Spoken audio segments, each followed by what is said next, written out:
मुझ पर थोड़ी दया करो दयालाल भाई। बस 1-2 महीने की मोहलत और दे दो। मैं कहीं से भी कुछ भी करके तुम्हारे पैसे चुका दूंगा। अरे सुनीलवा, हमरा सिर्फ नाम ही दयालाल है, बाकी हमारे अंदर दया की मात्रा झाड़ू मार के सुनना भरी है। चल फिर भी मैं तुझे 2 महीने की आधी मोहलत यानी 15 दिनों का समय देता हूं। उसके बाद अगर तूने मेरे पैसे नहीं लौटाए तो फिर झाड़ू मार के अपना घर खाली करने के लिए तैयार रहना। तुम्हारा बहुत बहुत धन्यवाद दयालाल भाई। हाँ हाँ ठीक है, लेकिन याद रहे कि आज से ठीक 16 दिन के अंदर अंदर पैसे मिल जाने चाहिए, वरना मेरे अंदर की बची फूची दया झाड़ू मार के सब खत्म हो जाएगी। ठीक है भाई। अच्छा तो मैं अब चलता हूँ। घर पे मेरा परिवार मेरी राह देख रहा होगा। बस इतना कह के सुनील वहां से निकल जाता है। वह रास्ते में सोचता है, हे भगवान, मैंने दयालाल भाई को 15 दिन बाद पैसे देने के लिए हाँ तो बोल दिया, लेकिन मैं इतना जल्दी इतने सारे पैसे लाऊंगा कैसे? थोड़ी देर बाद जब सुनील अपने घर पहुंचता है, तभी उसकी बीवी ममता कहती है, क्या हुआ जी? दयालाल भाईजी ने क्या बोले? अरे ममता, अब क्या बताऊं। उसने 15 दिन की मोहलत दी है। अगर हम उतने समय में उसके पैसे नहीं लौटा सके तो वो 16वें दिन हमारा घर हमसे छीन लेगा। यह सुनते ही ममता बहुत डर जाती है। सुनिए जी, ये तो बहुत कम समय है। इतनी जल्दी इतने सारे पैसे हम कहाँ से लाएंगे? वही तो नहीं समझ आ रहा है ममता, आखिर हम कहाँ से लाएंगे इतने रुपए? तभी उनका लड़का शिवम स्कूल से आता है। वो हाथ पैर धो के ममता से खाना मांगता है। अरे मम्मी, बहुत जोर की भूख लगी है, थोड़ा खाना दे दो ना।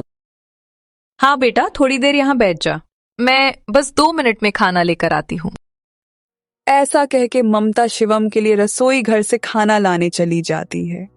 अपने पापा को इतना खामोश देखकर वह कहता है, क्या बात है पापा, आपकी तबीयत तो ठीक है ना? अरे हाँ बेटा, मेरी तबीयत को भला क्या होगा, मैं तो एकदम ठीक हूँ। तो पापा फिर आप इतने शांत क्यों हो? कोई दिक्कत है क्या? अच्छा वो तो मैं सोच रहा था कि मेरे बेटे का अगले महीने में जन्मदिन है, तो मैं उसे ऐसा क्या तोहफा दूं कि मेरा बेटा बहुत बहुत ज्यादा खुश हो जाए। ये सुनते ही शिवम कहता है, अरे क्या पापा, आप भी ये सब तोहफा वोफा मुझे पसंद नहीं। वैसे भी आपने मुझे मेरे मन के स्कूल में दाखिला दिलाया है, तो वही मेरे लिए तोहफा है। आप बस अब अपनी सेहत का ध्यान रखो, बाकी मैं संभाल लूंगा।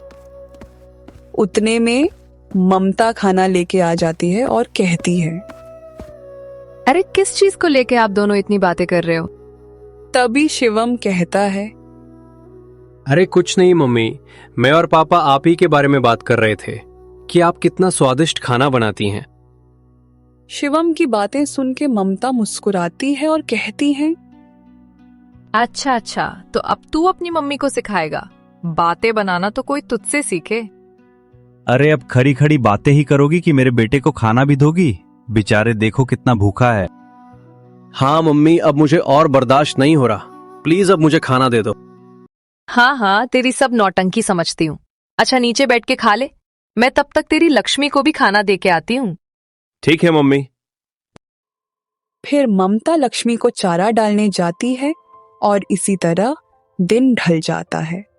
अगले दिन सुबह में सुनील अपनी लक्ष्मी को लेके अपने खेत की ओर निकल जाता है। अरे लक्ष्मी, अब तू ही बता कि मैं उस दयालाल का कर्ज कैसे चुकाऊं? अपने बेटे को अच्छे स्कूल में पढ़ने के लिए 25,000 कर्ज ले तो लिए, लेकिन फसल अच्छी न हो पाने की वजह से पिछले साल नहीं चुका पाया।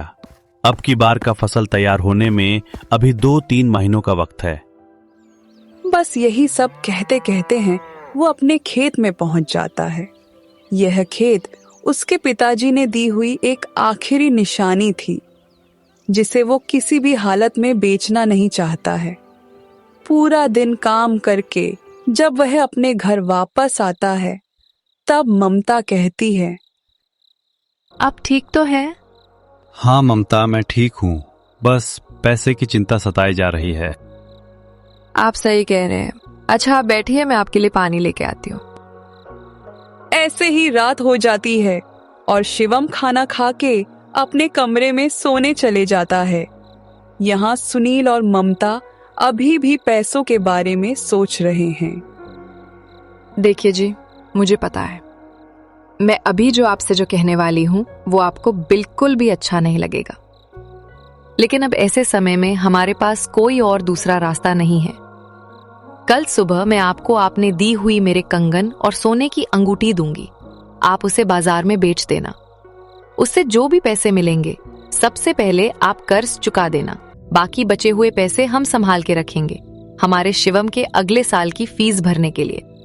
ममता के इस बात को सुन के सुनील कहते हैं, लेकिन ममता, तुम्हारे पास अब सिर्फ इतने ही गहने बचे हैं।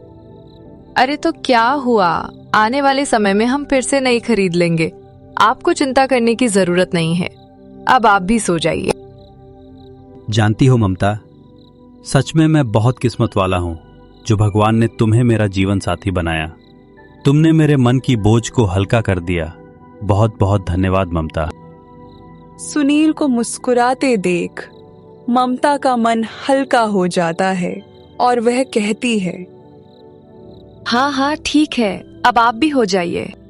अगले दिन सुबह में जब शिवम स्कूल चला जाता है तब ममता सुनील के पास एक कपड़ा लेके आती है। ये लीजिए, ये रहे, अब संभाल के ले जाइए और अपने अनुसार किसी अच्छे सोनार से सही दाम में बेच के आइए। तब तक मैं लक्ष्मी को खेत में लेके जाती हूँ। ठीक है ममता। फिर सुनील उन गहनों को लेके बाजार की ओर निकल जाता है। थोड़ी देर बाद जब वहां बाजार पहुंचा तो अरे मैं बाजार आ तो गया, लेकिन किस सोनार के पास जाऊं? हाँ, गोपाल सोनार के पास जाता हूं। धानु काका उसकी बहुत तारीफ करते हैं। फिर वह गोपाल सोनार के पास जाता है।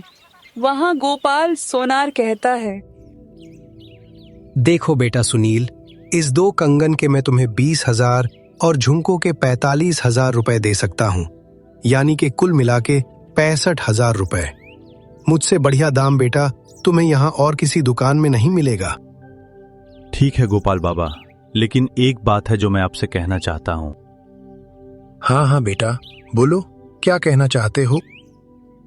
दरअसल बाबा, मैं इन्हें बेचना नहीं चाहता। फिर सुनील अपनी परिस्थिति के बारे में पूरी बात बताता है।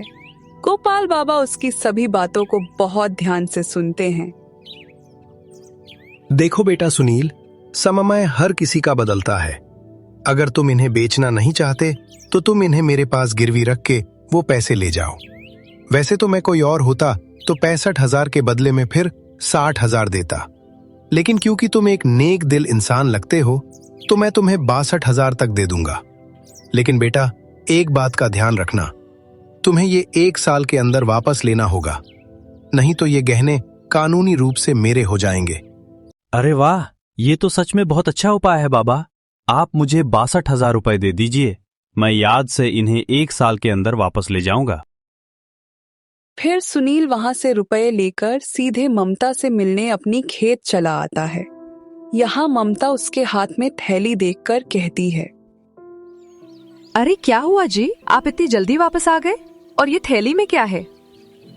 सुनील गहरी सांस लेते हुए कहता है, ममता, आज लग रहा है जैसे सीने पे रखा हुआ बड़ा पत्थर हल्का हो गया है। ऐसा क्या हो गया जी, जल्दी बताइए ना, मुझे डर लग रहा है। लो ममता, खुद ही देख लो। ममता धीरे से थैली खोलती है। अंदर पैसे देखकर उसके हाथ कांपने लगते हैं। हे भगवान, इतने सारे पैसे, ये कहां से आए जी? तुम्हें डरने की जरूरत नहीं है ममता, मैंने गहने बेचे नहीं, उन्हें गिरवी रखा है। और ये देखो, 62,000 रुपए। यह सुनकर ममता बहुत खुश हो जाती है और कहती है, भगवान का लाख लाख शुक्र है, हम बच गए जी, हम सच में बच गए। हाँ ममता, अब न घर जाएगी और न ही इज्जत। हाँ आप सही कह रहे हो। वैसे भी बाबा ने 1 साल का मोहलत दिया है, इतने समय में तो हमारी फसल भी तैयार हो जाएगी। अरे ममता, अभी मैंने तुमसे क्या कहा? तुम चिंता मत करो, भगवान जी हैं हमारे साथ। इसी तरह दिन ढल जाता है। अगले दिन सुबह मौसम हल्का धुंधला था। सुनील धीरे धीरे दयालाल के घर की ओर बढ़ता है। उसके मन में बहुत सारे विचार आ रहे थे। सुनील को देखते ही दयालाल कहते हैं, अरे सुनील वाह, अरे घरवा खाली करने का मनवा बना लिया कारे। वो दयालाल भाई, अरे अब दयालाल भाई से और दया की भीख मत मांगना रे बाबा। अब और दया हम नहीं दिखा पाऊंगा। तुझे याद नहीं है कि हमने तुझसे उस दिन का बोला था? और ये थैलिया में कल आया है पकवान। नहीं दयालाल भाई, ऐसी बात नहीं है। रुक, और कुछ कहने की जरूरत नहीं है। अब मैं तेरा घर खाली करवा के अपना कर्जा वसूलूंगा। अरे ओ झिंगुरवा चल रे, आज तोरा लिए बहुत काम है। दयालाल की बातों को सुनते ही सुनील हल्के से गुस्से में और थोड़ा जोर से कहता है, अरे दयालाल भाई, पहले मेरी बात तो सुनिए। आज मैं अपना घर बेचने नहीं बल्कि बचाने आया हूँ। फिर सुनील वह थैली को उसके सामने खोलता है और कहता है, ये लो आपके पूरे 25,000 रुपए। आज से मेरा और आपका सब हिसाब बराबर हुआ।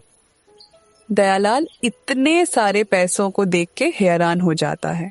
वह चौंक कर कहता है, अरे सुनीलवा, इतना जल्दी इतना सारा रुपया कहां से लाया रे? कहीं पे चोरी वोरी तो नहीं की ना? खैर, मुझे तो मेरे पैसे से मतलब है, और क्या। नहीं दयालाल भाई, ये पैसे चोरी के नहीं हैं। ये मेरे परिवार के खून पसीने की मेहनत है। हाँ हाँ ठीक है, तो आज से तुमरा हमरा हिसाब झाड़ू मार के सुनना हो चुका है।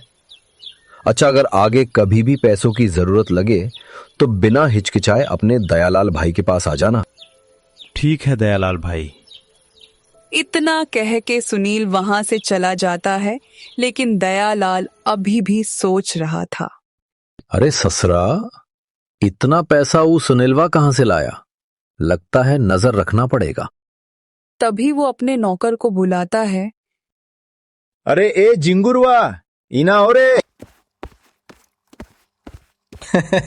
हाँ मालिक, का हुआ बोलिए। ईटा खा के बताइए क्या काम है। अरे ए ईटा तू ही खा झाड़ू मार के। अच्छा सुन, उस सुनीलवा पे हल्की नजर रखना, जरा हमको भी पता चले कि उसके पास इतने पैसे आए कहां से। यहाँ सुनील घर लौट रहा है। बहुत दिनों बाद उसके चेहरे पर हल्का सा मुस्कान है। उसके घर पहुंचते ही ममता कहती है, क्या हुआ जी, आपने दयालाल को पैसे दे दिए? सुनील मुस्कुरा के कहता है, हाँ ममता, अब हम किसी के कर्जदार नहीं हैं। आज लग रहा है जैसे नया जीवन मिल गया हो। पापा, कल मेरा लास्ट एग्जाम है। उसके बाद गर्मियों की छुट्टी हो जाएगी। फिर मैं भी आपके साथ खेत में काम करने चलूंगा। नहीं बेटा, तुम सिर्फ पढ़ाई पर ध्यान दो। ये काम तो मैं और ममता संभाल लेंगे। क्यों ममता? हाँ बेटे, तुम्हारे पापा बिल्कुल सही कह रहे हैं। ऐसे ही कुछ दिन बीत जाते हैं। एक दिन अचानक शिवम के स्कूल मास्टर जी उसके घर पर आते हैं। उन्हें घर आते वक्त दयालाल का नौकर उन्हें देख लेता है। अरे सर जी, आप प्रणाम। आइए आइए, पापा इनसे मिलिए। ये है मेरे स्कूल के मास्टर जी। नमस्ते सर जी, अंदर आइए। उतने में ममता कहती है, ए जी, जरा पूछिए ना कि हमारा बेटा पढ़ाई में कैसा है। हाँ मिसेस ममता, मैं आपके बेटे के बारे में ही कुछ बात करने आया हूँ। क्या बात है सर जी, हमारा शिवम पढ़ाई में अच्छा तो है ना? सुनील जी, आप अच्छा कह रहे हैं। आपका शिवम पढ़ाई में बहुत बढ़िया तरक्की किया है। मैं उसी की तो बधाई देने आया हूँ। यह सुनते ही शिवम खुश हो जाता है। क्या सच में सर जी? अरे वाह, मुझे बहुत अच्छा लग रहा है। वाह मेरे बेटे, ऐसे ही हमेशा मन लगा के पढ़ाना। हाँ मम्मी, मैं बहुत मन लगा के पढ़ाई करूंगा और एक दिन बहुत बड़ा आदमी बनूंगा। इतने में मास्टर जी सुनील से कहते हैं, सुनील जी, मैं आपसे जरा अकेले में कुछ बात करना चाहता हूँ। हाँ सर जी, बिल्कुल। फिर सुनील मास्टर जी को अंदर वाले कमरे में ले जाते हैं।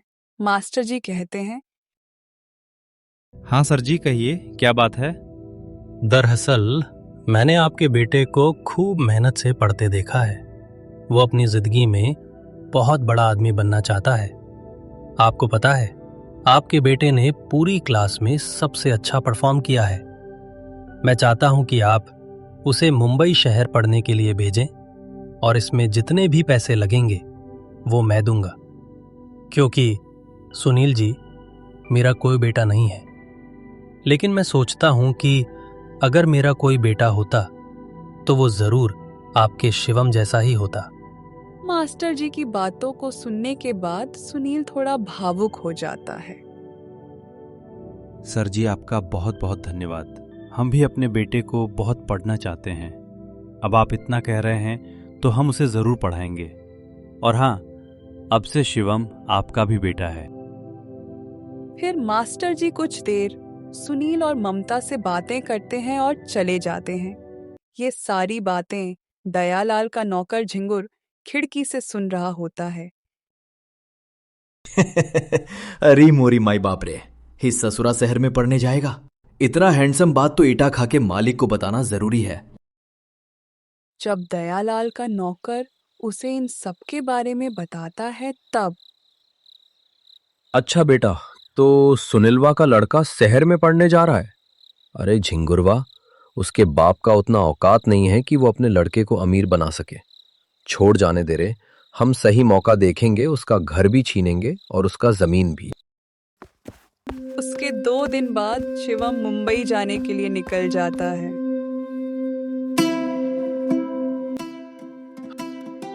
हाँ पापा, मैं ठीक हूँ।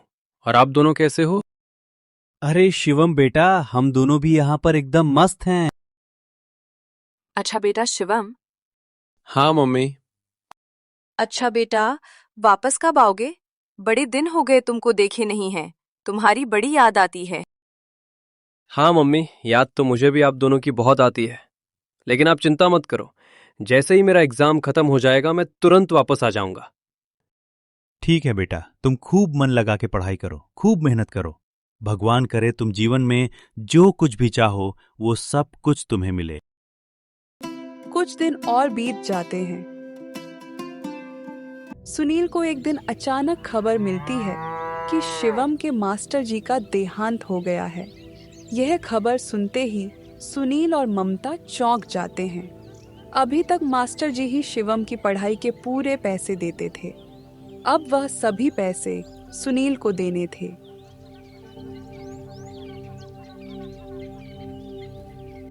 बेटा, अभी तुम्हें फीस कब जमा करनी है? वो जरा मास्टर जी पूछ रहे थे। अरे पापा, आप चिंता मत करो। अब की बार मास्टर जी से कह देना कि 30,000 ना भेज के 20,000 ही भेजें। क्योंकि पापा, मैंने एक ऑफिस में पार्ट टाइम जॉब करना शुरू किया है। वहां से मुझे 15,000 रुपए मिलते हैं। पापा, अब मैं अपना खर्च खुद ही देखूंगा। आपको चिंता करने की जरूरत नहीं है। बहुत बढ़िया मेरे बच्चे, ऐसा ही हमेशा खूब मेहनत करना। हमारी बिल्कुल भी चिंता मत करना। ऐसे ही समय बीतता चला जाता है। कुछ दिनों में सुनील का जोड़ा हुआ सारा पैसा खत्म हो जाता है, तो वह मजबूरी में दयालाल से अपना खेत गिरवी रखकर शिवम की फीस भेजता है। थोड़े समय बाद उसने अपना घर भी गिरवी रख दिया। उस शाम ममता सुनील से कहती है, ए जी, अब हम कहाँ से फीस जमा करेंगे? अब हमारे पास और कुछ भी नहीं बचा। अब क्या कहूं ममता, लेकिन अगर फीस नहीं भरूंगा तो हमारे शिवम को पढ़ाई में दिक्कत होने लगेगी। और अब तो वो खुद ही आधी फीस भरता है, हमें बस आधा ही देना पड़ता है। भगवान पे भरोसा रखो ममता, उसके घर देर हैं अंधेर नहीं। ऐसे ही और समय बीतता है। अब दयालाल सुनील से पैसे वापस मांगने लगता है। अब वह गांव के लोगों से पैसे मांगकर शिवम की फीस भेजता है। अरे झिंगुरवा, तनी तैयारी कर रे। आज हम सुनीलवा का घर और उसका खेत दोनों छीन लूंगा। अब सही समय आ गया है। उसके पास घर और खेत देने के अलावा और कौनो रास्ता नहीं रे। फिर दयालाल पूरे गांव वालों को बुलाता है। वह सभी को बताता है कि सुनील ने अपने घर और खेत को गिरवी रखकर उससे पैसे लिए थे। तो ए सुनील भैया, आपको जितने समय की मोहलत दी थी आज सब झाड़ू मार के सुन्ना हो चुका है। तो अब जल्दी से बताओ कि पैसा दीजिएगा कि घर और खेत। देखिए सुनील भाई, हम पर थोड़ी तरस खाइए। हमारे पास इस वक्त 1 रुपया भी नहीं है। अगर आप मुझसे मेरा ज़मीन ले लीजिए, लेकिन कृपा करके घर रहने दीजिए, वरना ऐसे में मैं और मेरी बीवी कहाँ जाएंगे। गांव के कुछ लोग सुनील के लिए और समय मांगते हैं, लेकिन वह नहीं सुनता और गुस्से में कहता है, आप सभी सुनिए, हम इसे रुपए देते वक्त ही बोले थे कि भैया सुनील, हमको हमारा पैसा इतना समय बाद वापस चाहिए। तो आज हमें हमारा पैसा किसी भी हालत में चाहिए, चाहे जो भी हो जाए। तभी भीड़ में से भीम काका आगे आते हैं और कहते हैं, देखो बेटा दयालाल, सुनील ने तुमसे पैसे लिए अपने बेटे को शहर में पढ़ाने के लिए। आखिर से कल को जब उसका लड़का कुछ बड़ा काम करेगा तो हमारे पूरे गांव का नाम रोशन होगा। उस पे थोड़ी दया करो बेटा, और कुछ दिनों का समय और दे दो। अरे भीम कक्का, आप तो रहने ही दीजिए। इसका लड़का जो करेगा उसके लिए करेगा और अपने लिए करेगा, उससे मुझे कुछ भी फायदा नहीं होगा। और ए सुनीलवा, अब सीधे सीधे बता दे कि मेरे पैसे देगा या मैं पुलिस बुलाऊं। तभी अचानक वहां एक आदमी बाइक से सूट बूट में आता है। वह और कोई नहीं, शिवम था। जब उसने देखा कि सब गांव वाले इकट्ठा हुए हैं तो वह दौड़कर वहां जाता है। गांव वाले एक पल के लिए उसे पहचान नहीं पाते कि वह सुनील का बेटा है जो शहर में पढ़ाई करने गया था। वह अपने माता पिता का उदास चेहरा देखकर घबरा जाता है और कहता है, पापा, क्या हुआ? आप दोनों जन इतने उदास क्यों हो? क्या बात है? अरे बेटे, अब मैं तुम्हें क्या बताऊं। फिर सुनील शिवम को उसके मास्टर जी के देहांत के बाद हुई सारी घटनाओं के बारे में बताता है। सब कुछ जानने के बाद शिवम बहुत गुस्से में आ जाता है। पापा, मम्मी, आप दोनों को चिंता करने की कोई ज़रूरत नहीं है। अब मैं आ गया हूं ना, सब संभाल लूंगा। जब तूने मेरे पापा की इज्जत नहीं की, मेरे दादा समान भीम काका की इज्जत नहीं की, तो मैं तेरी इज्जत क्यों ही करूं? और बोल, तेरे ब्याज सहित कितने रुपए हुए हैं? अभी 5 मिनट के अंदर पूरे दे दूंगा। अरे छोटके सुनील, तेवर दिखाना पैसा लौटाने के बाद, समझा? और हाँ, ब्याज सहित आज तक कुल मिला के 95,000 रुपए हुए हैं। का झिंगुर, हम गलत तो हिसाब नहीं ना बताए हैं। नहीं मालिक, आप ईटा खा के एकदम सही हिसाब बताते हैं, बस 1,000 रुपया ज्यादा बोले हैं। अरे तो कोनो बात नहीं झिंगुर, लेकिन अब हमसे गलती यानी मिस्टेक हुई है, तो चल भाई, तू 94 के बदले 93 ही दे दे।